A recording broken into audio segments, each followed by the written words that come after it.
Hey there gang, Robbie Billups here for Pop Culture Philosophers, and it's time for Robbie Rants. Today, let's discuss the new Aquaman #1 from DC Rebirth.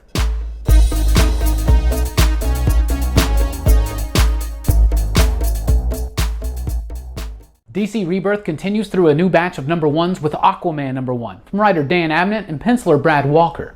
If you watched my video about the Aquaman Rebirth one-shot, then you know that I was less than impressed with that comic.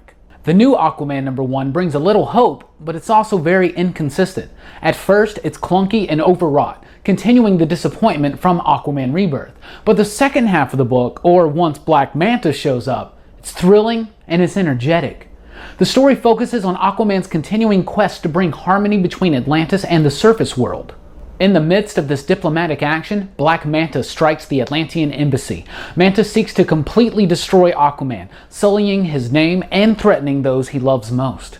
Black Manta and Aquaman, in fact, have one of the best and most underrated rivalries in comics. Period. Abnett struggles in the first half of this issue with tiresome dialogue and uneven pacing, but his script loosens up in the latter half. The pacing balances out, the dialogue sizzles, and we are left with a dynamic and climactic battle between Aquaman and Black Manta. Brad Walker's pencils, along with Andrew Hennessey's inks, are, I don't know.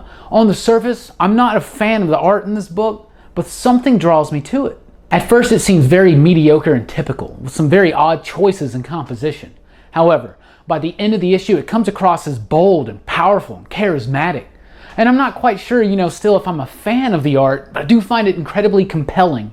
And it reminds me of a very young Joe Quesada. Overall, this issue is a little unbalanced, though I did find it quite pleasing, and it does showcase Aquaman's world very efficiently, and the ending will leave most people very curious about what comes next. If the writing can stabilize itself and be a little bit more consistent, then this book could grow into a must-read. I would recommend this book to every Aquaman fan and those more curious about who Aquaman and especially Black Manta are. Thanks for watching, and please let me know down below what you thought about Aquaman #1. Please like, share, and subscribe, and join us at popculturephilosophers.com for podcasts, blogs, and a whole lot more. I've been Rockin Robbie Billups. See you next time. Thanks for rocking with us.